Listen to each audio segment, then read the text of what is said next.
네, 예수님의 시선이 머무는 교회라는 제목으로 말씀을 전하겠습니다. 여러분, 은행에서 동전을 기계에 붓는 소리 들어본 적 있으시죠? 쫘라락 하는데,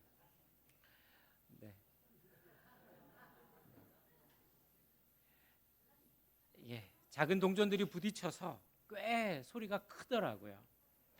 예수님 당시에 이 성전의 헌금함도 비슷한 소리가 들렸을 것입니다. 그 성전의 헌금함은 금속으로 된 나팔 모양이었다고 합니다. 깔때기처럼 이렇게 되어 있는데요. 동전이 떨어질 때 나는 그 소리는 헌금의 양을 가늠할 수 있는 그런 기준이 되곤 했습니다. 소리가 크면 사람들은 감탄했습니다. 와, 대단하다. 저 사람 믿음이 참 깊은가 보다. 반대로 소리가 작으면 사람들은 시선조차 주지 않았죠. 그런데 예수님의 귀에 가장 크게 들리고 예수님의 눈에 가장 오래 머문 장면은 소리가 요란했던 그런 헌금이 아니었습니다. 예수님의 시선은 아무도 주목하지 않은 단 2렙돈을 넣은 가난한 여인에게 머물러 있었습니다. 그리고 주님은 말씀하십니다. 이 가난한 과부가 다른 모든 사람보다 많이 넣었도다. 사람들은 헌금의 화려한 그 소리를 들었지만 예수님은 그 손끝에 담긴 믿음을 들으신 것입니다. 타락하고 차가운 성전 가운데서 주님이 가난한 과부에게서 보신 것은 동전의 액수가 아니었습니다. 그녀가 굶주림을 견디며 버텨낸 삶의 무게를 우리 주님께서는 보신 것입니다. 여러분, 이 예수님의 시선을 한 단어로 표현하면 무엇이 될까요? 바로 공감입니다. 우리는 흔히 불쌍한 사람들을 보면서 아이고 안 됐네, 혀차고 이렇게 하는 것을 공감이라고 생각하지요. 그런데 그것은 위에서 아래로 내려다보는 동정일 뿐입니다. 진짜 공감은 다른 것이죠. 공감은 상대방이 겪고 있는 그 비바람치는 현실 속으로 기꺼이 들어가서 함께 그 비를 맞아주는 성육신의 마음이 바로 공감입니다. 빙산의 일각처럼 그렇게 어떤 사람이 한 행동을 할 때에 겉으로 드러난 그 모습보다 그 뒤에 감춰진 다른 스토리들이 있을 텐데요. 그 사람의 그 감춰져 있는 슬픔과 수고를 알아차리는 것, 그것이 바로 예수님의 시선이요, 예수님의 마음이요, 그것이 공감일 줄 믿습니다. 우리 주님은 이 여인의 삶에 온전히 공감하셨던 것입니다. 가나안 여인의 마지막 생활비마저 짜내면서도 그녀의 삶은 전혀 보호해주지 않는 이 가짜 성전, 이것은 주님은 무너져야 할 것이다 라고 말씀하십니다. 그리고 예수님은 당신의 피값으로 전혀 새로운 교회를 세우겠다 말씀하십니다. 바로 그 교회가 우리가 지향할 공감 공동체입니다. 공감 공동체는 왜 더 기도하지 못하느냐, 왜 봉사하지 않느냐라고 신앙의 정답을 요구하면서 서로를 찌르는 차가운 법정이 아닙니다. 상처 입은 사람들이 모여서 서로에게 아이고 여기까지 오느라고 얼마나 고생했습니까? 얼마나 힘들었습니까? 라면서 그 버텨낸 시간을 존중해주고 혼자서 버틸 수 없는 그 삶의 무거운 짐들을 서로 나누어지는 하늘 가족이 바로 공감 공동체입니다. 우리는 예수님의 시선이 머무는 그 자리에서 우리가 붙잡아야 할 공감 공동체의 본질을 함께 찾아보겠습니다. 첫째, 예수님의 시선은 진심을 보십니다. 우리 1절과 2절 말씀을 함께 읽겠습니다. 예수께서 눈을 들어 부자들이 헌금함에 넣는 것을 보시고 또 어떤 가난한 과부가 2렙돈 넣는 것을 보시고, 여기에 보니까 보시고 2번 나옵니다. 여기서 보셨다는 것은 주목하고 집중하셨다라는 말씀이죠. 예수님은 먼저 부자들의 헌금 장면을 보셨습니다. 그런데 그 장면에 대해서는 아무 말씀하지 않으셨지요. 그런데 예수님은 가난한 과부의 2렙돈 앞에서 침묵을 깨시면서 말씀하십니다. 이 과부가 드린 2렙돈은 오늘날로 치면은 1,000원에서 2,000원 정도. 그러니까 요즘에 커피 한 잔도 마시기 힘든 그런 금액입니다. 그런데 예수님은 말씀하십니다. 이 과부는 생활비 전부를 넣었다. 생활비 전부를 넣었다. 이게 무슨 말입니까? 당장 오늘 저녁 식사를 굶어야 한다는 뜻일 수도 있습니다. 당장 내일을 기약할 수 없는 벼랑 끝에 서 있다라는 뜻입니다. 예수님은 그 헌금함에 떨어진 그 작은 동전 2개의 액수를 보신 것이 아닙니다. 그 동전을 바치기 위해서 여인이 포기해야 했던 오늘 하루의 끼니, 하루의 식사, 그녀의 삶을 우리 주님은 보신 것입니다. 벼랑 끝에서도 하나님을 향한 절대적인 신뢰를 놓지 않으려고 그 동전을 하나님 앞에 드리고 있는 그 떨리는 손끝을 우리 예수님은 보신 것입니다. 그 삶의 무게, 그 마음의 진심을 주님은 온전히 알아주신 것입니다. 여러분, 우리는 세상의 기준에 속아서 하나님께 드리는 나의 삶이 또 나의 신앙의 열매가 너무 초라해 보이는 그런 생각이 들 때가 있습니다. 아이고, 남들은 저렇게 번듯하게 사역하고 봉사하는데 내 신앙은 겨우 이것밖에 안 되는구나, 보잘것없구나 하면서 여러분 위축될 때가 혹시 있는 분 계십니까? 하지만 우리의 시선은 결과물에 크게 있지 않습니다. 사실 남들은 모릅니다. 오늘 이 주일 아침에 우리가 무거운 몸과 지친 마음을 끌고 어떻게 이곳에 오게 되었는지 남들은 모릅니다. 그리고 예배당 문을 열고 들어오기까지 일주일 동안 얼마나 치열하게 우리의 삶 가운데서 버텨왔는지 사람들은 잘 모릅니다. 하지만 하나님, 우리 주님은 아십니다. 아무도 알아주지 않는 그 삶의 자리에서 우리가 흘린 그 눈물과 믿음을 지켜내기 위해서 치열하게 견뎌온 그 삶의 무게를 우리 주님은 가장 귀하게 보시는 줄 믿습니다. 여러분, 우리 교회 새벽 기도는 매일 오전 5시 30분에 시작하죠. 그런데 우리 교회에서 이 5시 30분보다 먼저 예배드리는 분이 있습니다. 아무도 없는 본당에 불을 켜고 음향을 점검하고 의자를 정리하고 추운 날에는 차가운 공기를 데우면서 조용히 예배를 준비하지요. 성도님들이 안전하게 예배 자리에 오실 수 있도록 차량 운행도 합니다. 누구도 알아주지 않는 그 시간. 하지만 저는 그 걸음에서 예배의 본질을 배웁니다. 그분은 설교하지도 않죠. 찬양을 인도하지도 않죠. 그러나 예배는 그분의 손길에서, 그분의 손끝에서 조용히 시작됩니다. 세상은 강단 위에 선 사람, 조명받는 사람, 그런 사람들에게 박수를 보냅니다. 하지만 우리 예수님의 시선은 아무도 없는 본당을 채우는 그 묵묵한 그 손끝에 머물러 계십니다.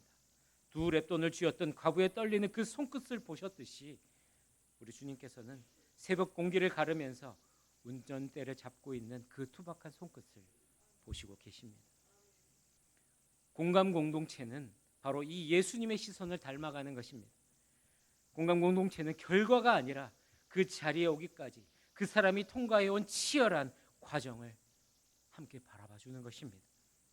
왜 저것밖에 못할까라고 판단하는 것이 아니라 오늘 저분이 이 작은 미소를 짓기까지, 저 한마디의 기도를 뱉기까지 얼마나 그 마음을 졸이며 얼마나 힘들었을까. 그 삶의 무게를 함께 존중하고 알아주는 것, 서로의 진심을 알아봐주는 그 따뜻한 시선을 회복하는 것이 바로 진짜 교회를 향한 우리의 첫걸음일 것입니다.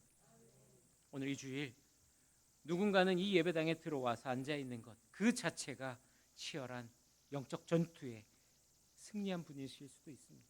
이 자리에 있다는 것이 기적인 분도 계실 것입니다. 그러나 우리 주님께서는 그 마음을 다 아십니다. 우리도 그 마음을 함께 존중하면서 함께 나아갈 수 있기를 간절히 바랍니다.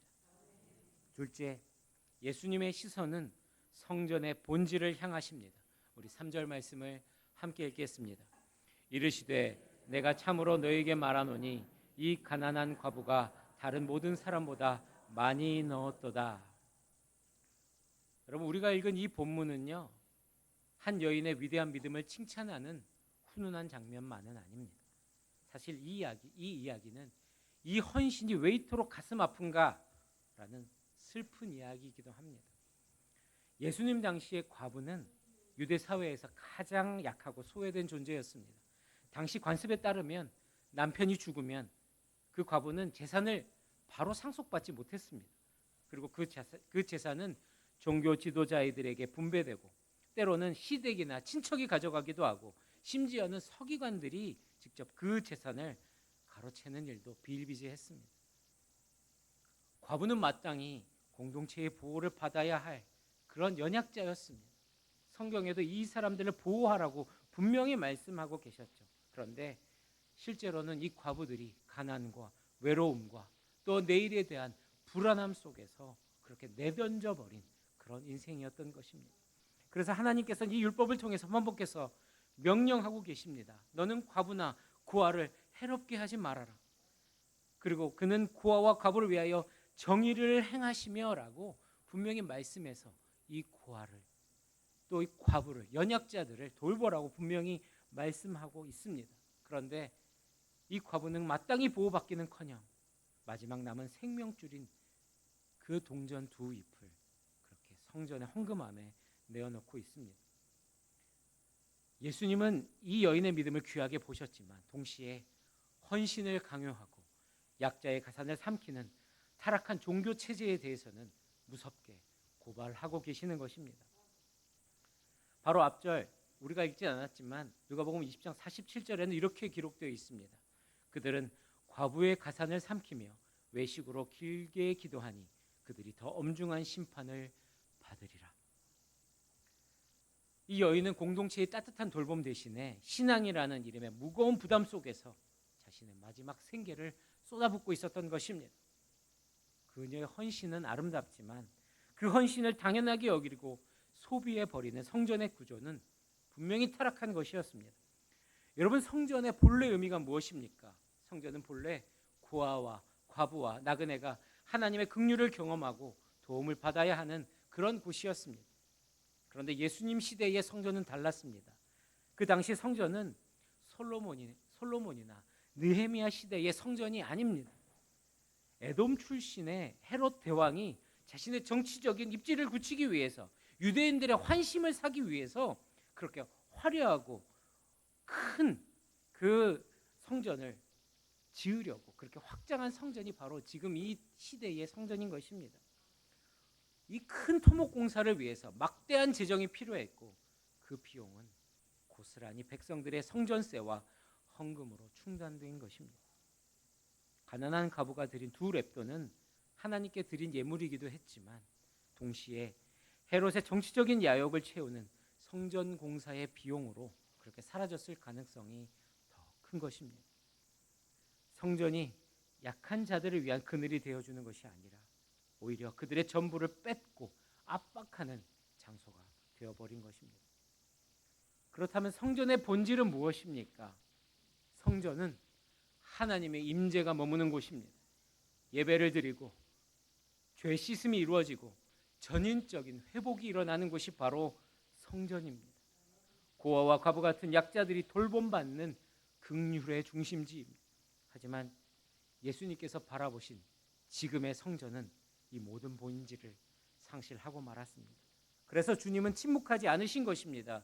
이 타락한 구조를 향해서, 타락한 성전을 향해서 심판처럼 단호하게 말씀하시는 것입니다. 21장 6절 말씀에 보니까 돌 하나도 돌 위에 남지 않고 다 무너지리라. 이것은 건물을 무너뜨리는 것이 아니라 하나님의 마음을 잃어버린 껍데기뿐인 신앙, 사람을 외면하고 형식만 남아있는 타락한 시스템을 향해서 하나님은 예수님께서는 지적하시고 무너질 것이다. 이것은 무너진다라고 말씀하고 계십니다. 그리고는 예수님 자신께서 친히 십자가에 내어주심으로 말미암아 전혀 새로운 성전을 세우시게 된 것입니다. 여러분, 이 성전이 무엇입니까? 바로 에클레시아, 교회인 것입니다. 이 말은 에크, 밖으로 불러내다라는 단어입니다. 죄와 세상으로부터 불러내어서 하나님의 뜻을 따라가는 공동체로, 살아가는 공동체로 그렇게 지으시고 부르신 것, 그것이 바로 에클레시아, 교회입니다. 여러분, 고신헌법에도 교회를 이렇게 정의합니다. 하나님의 부르심을 받은 과거, 현재, 미래의 그리스도를 믿는 택한 백성의 거룩한 공동체다. 여러분, 교회는 하나님의 부르심을 따라 세워진 공동체요, 예수 그리스도를 믿는 믿음의 공동체이며 과거와 현재와 미래를 관통하는 하나님의 거룩한 백성의 공동체인 것입니다. 그래서 에베소서 1장 23절은 선포합니다. 교회는 그의 몸이니 만물 안에서 만물을 충만하게 하시는 이의 충만함이다 라고 말씀하고 있는 것입니다. 교회는 조직이 아닙니다. 건물이 아닙니다. 예수님을 주로 고백하고 예수님의 시선이 머무는 사람들의 공동체라는 것입니다. 제가 이곳에 이제 한 달 됐지 않았습니까? 근데 이 한 달 동안에 한 은퇴 장로님의 이야기를 듣게 되었습니다. 이 장로님은 젊은 시절에 전도를 참 많이 하셨다고 들었습니다. 그분은 전도 훈련을 정식으로 받은 것도 아니고 사형리나 많은 복음 제시하는 이런 많은 훈련들을 달달 외우시지도 않았습니다. 이분은 그저 영혼이 안타까워서 무작정 집으로 찾아가셨다고 합니다. 집 안에 들어가셔서는 자, 이제 그만하고 나랑 예배당 갑시다. 이게 권면일까요? 협박일까요? 근데 이 투박한 한마디를 던지시면서 그렇게 대문 앞을 또는 방 안에 들어가서 그렇게 그분을 교회 나올 때까지 지키고 계셨다고 합니다. 그런데 신기한 일이 일어났습니다. 그 투박한 이끌림에 못 이겨서 슬그머니 예배당 뒤편에 앉아있는 분들이 하나둘씩 생겨나더라는 것입니다. 논리적인 복음은 부족했을지 모릅니다. 하지만 그 장로님에게는 상대가 거절할 수 없는 사랑의 무게가 있었습니다. 나랑 같이 가자. 이 말 속에는 내가 당신의 삶을 함께 책임지고 기도하겠다라는 말이었습니다. 나는 당신이 정말 잘 됐으면 좋겠다라는 진심이 담겨 있었던 말이었습니다. 그래서 그렇게 슬그머니 자리에 앉은 이들이 전도회 안에서 함께 밥을 먹고 삶을 나누면서 공동체의 온기에 젖어들었다고 그렇게 들었습니다. 여러분, 예수님께서 제자들을 부르실 때에 그 이야기를 한번 생각해 보십시오. 여러분, 예수님께서 제자들을 모아놓고 칠판 앞에서 성경 공부를 시키신 것 아닙니다. 예수님은 제자들과 3년 동안 삶을 공유하셨습니다. 함께 먹고 함께 자고 병자들을 고치시고 가르치시는 그 삶의 자리로 제자들을 초대하신 것입니다. 공동체 안에서는 차가운 지식을 전달하는 것보다 함께하는 삶이 먼저여야 되는 것입니다. 어떤 사역이나 전도나 대단한 활동보다 우선되어야 하는 것이 바로 사랑인 줄 믿습니다. 전도를 얼마나 많이 하느냐보다 중요한 것은요, 우리 안에 서로 사랑을 주고받고 진정으로 사랑할 수 있는 존재가 되어 있느냐 하는 것입니다. 여러분, 이것이 공동체의 본질인 것입니다. 억지로 권하는 전도, 그것보다 강력한 것은 바로 사랑의 매력입니다. 사랑이 느껴지지 않는데 상대에게 이렇게 말을 전하고 복음을 전한다는 것은 너나 잘하세요 라고 하면서 그 사람에게는 귀찮은 소음일 뿐입니다. 하지만 우리 장로님의 투박한 외침처럼 진심 어린 사랑이 전제될 때에 영혼들은 그 사랑의 매력에 이끌려서 스스로 다가오고 공동체는 저절로 생명력 있게 성장하게 되는 것입니다. 사랑하는 축복로 교회 성도 여러분, 만약 그 가난한 과부 곁에 헌금을 강요하는 차가운 종교 지도자들이 아니라 그 마음을 제가 알고 있습니다. 나랑 같이 갑시다. 내가 당신의 곁에 있어 주겠습니다 라고 말하는 우리 장로님 같은 그런 단 한 사람만 있었어도 그의 삶이 어땠을지 우리는 상상해 볼 수 있습니다.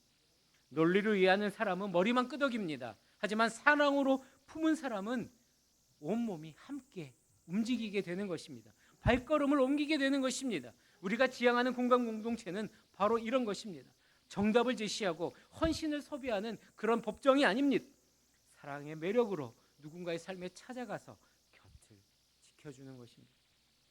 누구라도 삶에 지쳐서 찾아오면 기꺼이 환대하고 함께 짐을 져주는 사랑의 공동체, 축복로 교회가 우리 그런 공동체가 되기를 주님의 이름으로 간절히 축원합니다. 셋째, 예수님의 시선은 사람을 품는 참된 교회를 세우십니다. 4절 말씀을 함께 읽겠습니다. 저들은 그 풍족한 중에서 헌금을 넣었거니와 이 과부는 그 가난한 중에서 자기가 가지고 있는 생활비 전부를 넣었느니라 하시니라. 당시 성전에 있던 수많은 사람들은요, 과부의 손에 이 떨어지는 2렙돈이라는 초라한 결과물만 보았습니다. 하지만 예수님은 동전 2개가 아니라 이 여인 이면에 있는 생활비 전부, 그녀의 삶 전체를 보신 것이죠. 내일의 끼니를 걱정해야 하는 그 처절한 가난, 그리고 불안함, 그리고 모든 것을 뛰어넘어 하나님을 의지하려는 그 눈물겨운 하나님을 의지하려는 그 마음, 주님은 다 알고 계셨습니다. 이것이 바로 예수님의 시선과 군중의 시선의 차이인 것입니다. 화려한 성전에 수많은 사람들이 북적북적거립니다. 하지만 그 과부는 그 많은 사람들 속에 철저하게 혼자였던 것입니다. 아무도 그녀의 이름을 몰랐고 그녀의 팍팍한 삶의 무게를 알지 못했습니다. 서로 얼굴은 스쳐 지나가지만 서로의 아픔은 결코 묻지 않는 그런 곳이었습니다. 군중 속에서 익명으로 그렇게 존재하게 되었던 것이죠. 예수님께서는 바로 이 차가운 군중의 시대를 끝내시고 서로의 아픔을 깊이 알아주는 새 성전을 세우고자 하신 것입니다. 여러분, 우리의 현실을 한번 돌아봅시다. 여러분, 코로나가 터지면서 전국 교회가 대면 예배를 중단하게 되었습니다. 그리고 온라인 예배가 시작하게 되었지요. 처음에는 이것은 임시 방편이었습니다. 그런데 그 임시가 1년이 됐고 2년이 됐습니다. 그 사이에 사람들의 습관이 완전히 바뀌었습니다. 행동경제학에서는요, 이를 습관 단절 효과라고 합니다. 한번 끊어진 습관은 다시 연결하는 데는 엄청난 노력과 결단이 필요하다는 것입니다. 20년, 30년 매주 교회를 다니던 분들도요, 1년 반 동안, 2년 가까이 집에서 예배를 드리다 보니까 어느 순간 교회를 나가는 것이 어렵게 되었습니다. 구역이나 소그룹으로 모이기도 어렵게 되었습니다. 이게요, 귀찮은 게 아닙니다. 습관이 재설정된 것입니다. 그리고 코로나 시기에 결정적인 변화가 하나 더 생겼습니다. 그것은 바로 대체제가 등장한 것입니다. 유튜브라는 대체제가 등장했습니다. 이 유튜브에는 훌륭한 목사님들의, 큰 교회들의 설교와 영상들이 넘쳐납니다. 그리고 온라인 커뮤니티가 생겨났습니다. 이게 관계의 일부를 대체하기 시작합니다. 그래서 더 이상 교회에서 공동체를 찾지 않아도 되는 그런 시대가 되었습니다. 자기 개발을 하고 취미의 커뮤니티가 생기고 소모임을 할 수 있는 그런 모임들이 생겨난 것입니다. 교회가 독점했던 그런 기능들이었습니다. 그런데 그 기능들이 분산된 것이죠. 설교는 유튜브로, 관계는 카카오 모임으로, 봉사는 지역단체로 교회가 제공하던 이 것들이 다른 곳에서도 얼마든지 얻을 수 있는 그런 시대가 된 것입니다. 목회데이터 연구소에서는 코로나 이후 주일 출석률이 이전 수준으로는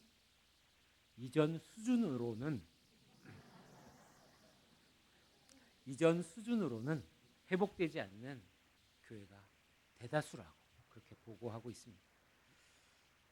교회를 나간 사람, 교회 발길을 끄는 사람들이 돌아오지 않는 것입니다. 그리고 예전같이 모임이나 소그룹이 더 이상 모이지 않는다라는 것입니다. 이것은 일시적인 현상이 아닙니다. 구조가 바뀐 것입니다. 그럼 이러한 구조적인 변화 속에서 우리 교회, 우리 축복로 교회는 어떻게 본질을 회복할 수 있습니까? 답은 명확합니다. 유튜브가 결코 대체할 수 없는 것, 세상의 취미 모임이 결코 줄 수 없는 그 본질을 향해야 할 것입니다. 여러분, 그것이 무엇입니까?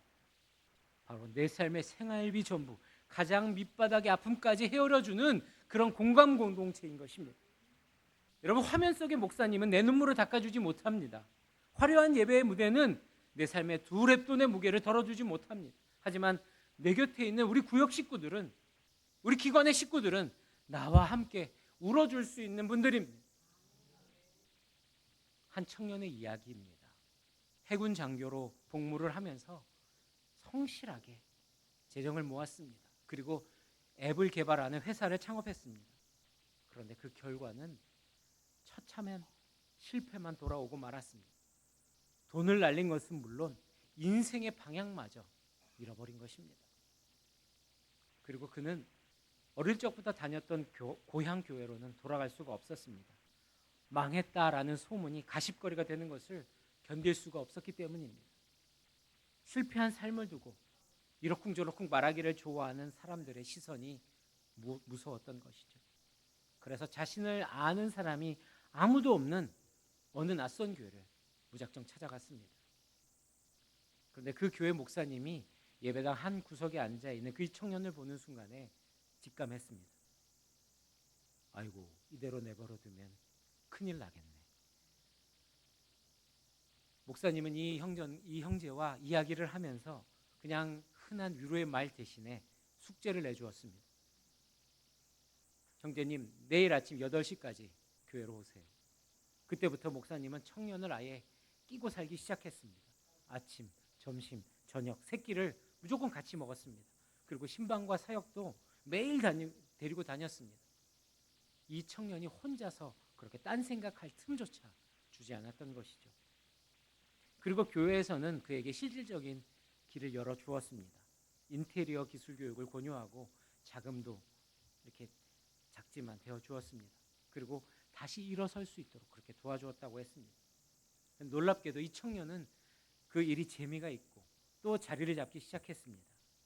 그리고는 어느 날 목사님께 밥을 사겠다고 그렇게 연락을 해왔습니다. 고깃집에서 고기를 굽던 청년은 고개를 푹 숙이고 펑펑 울면서 이렇게 말했다고 합니다. 목사님, 저도 이제 목사님께 고기를 사드릴 수 있는 사람이 됐어요. 여러분, 이것이 교회의 본질입니다.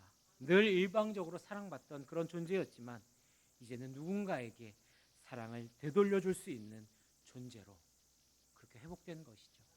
그 목사님의 섬김이, 그 목사님의 함께함이 그렇게 이 형제의 존재가 회복되게 도와준 것입니다. 여러분, 이것이 유튜브가 줄 수 없고 세상의 취미 모임이 흉내낼 수 없는 공감 공동체인 것입니다. 우리 교회가 지향하는 공감 공동체의 완성은 우리가 이렇게 함께 모이는 11시 30분에 대예배를 넘어서 바로 우리의 구역 그리고 각 소그룹 모임에 있는 것입니다. 여러분, 제가 몇 주간 우리 교회를 유심히 살펴보았습니다. 예배 시간에 뒤에 보니까요, 구역 출석 체크를 아주 철저하게 하시더라고요. 네, 참 귀한 일입니다. 그런데 제 마음에 조심스러운 질문이 하나 생겼습니다. 우리가 지금 이름 옆에는 출석 체크를 하고 있는데 정작 서로의 얼굴은 보고 있는가 하는 것입니다. 진짜 주님이 원하시는 것은 서로의 눈을 맞추고 밥 한 끼를 함께 먹는 것입니다. 여러분, 이것이 공감입니다. 그래서 제안 드립니다. 오늘 4월이잖아요.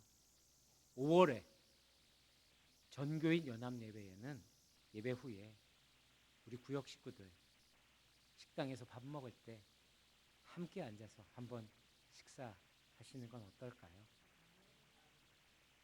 그리고 식사를 하고 나서는요, 식당이든 또 교회의 어느 곳이든 모여서 출석부가 아니라 서로의 얼굴을 한번 대면해 보십시오. 그리고 기도 제목이 뭐예요? 어떻게 살았어요? 한번 나눠보시면 어떨까요? 그 형편을 묻는 그 시간이 우리를 더 깊은 하늘 가족으로 묶어줄 줄 믿습니다. 여러분, 익명의 군중에 숨지 마십시오. 유튜브의 편리함에 숨지 마시기 바랍니다.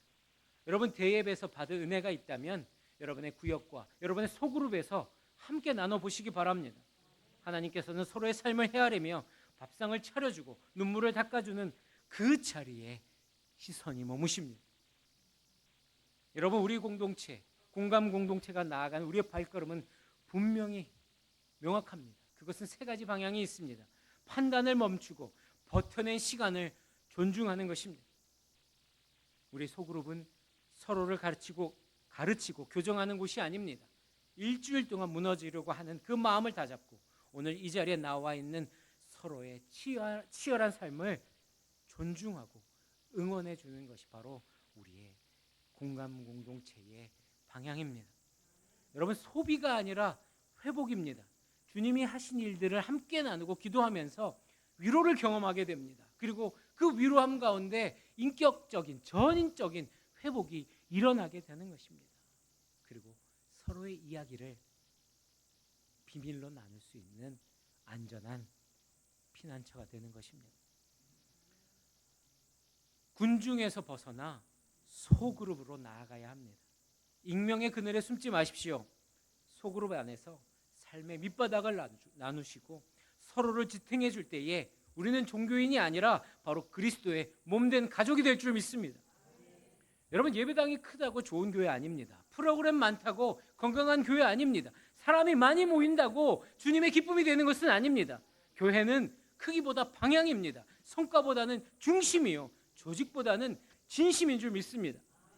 우리 교회는 혼자 버티고 있는 이웃 곁에 나란히 서주는 공동체가 되기를 바랍니다. 함께 밥을 먹으며 일상을 나누고 함께 울며 짐을 나누고 함께 기도하며 회복을 경험하는 하늘 가족입니다. 말씀을 맺겠습니다. 예수님께서는 헌금함에 떨어지는 요란하고 화려한 소리보다 삶 전부를 드린 여인의 진심을 보셨습니다. 예수님은 헌신을 끝없이 요구하고 소비하는 종교 시스템이 아니라 실패한 청년을 곁에 두고 새끼밥을 같이 먹으며 살려내는 진짜 교회가 세워지기를 원하십니다. 오늘 우리가 그런 생각을 할 수 있습니다. 나 같은 사람 하나 없다고 교회가 안 돌아갈까? 그래서 예배를 소홀히 하고 만남을 멀리하고 그렇게 자기 생각대로 가고 있다면 그건 주님의 마음을 모르는 것입니다. 하나님은 이 작은 자, 나 같은 사람에게도 분명히 관심을 가지시고 바라보고 계십니다. 예수님의 시선은 여러분 한 사람 한 사람 모두에게 향하고 계심을 믿으시기 바랍니다. 여러분, 사람들은 숫자를 봅니다. 사람들은 효율을 따집니다. 사람들은 사람 많은 것을 봅니다. 그러나 주님은 한 사람 한 사람 영혼을 바라보고 계십니다. 나 하나쯤이야 라는 생각은 버리시고 주님의 은혜 안에 구할 수 있는 믿음으로 나가시기를 바랍니다. 있는 모습 그대로 회복을 돕는 곳, 서로의 얼굴을 마주하며 삶을 나누는 하늘 가족이 되는 것, 그리고 여태까지 버텨온 그 눈물의 시간들을 함께 존중하는 곳, 우리 축복로 교회가 그렇게 생명 공동체, 공감 공동체로 온전히 세워지게 되기를 간절히 바랍니다. 우리 함께 찬양하겠습니다.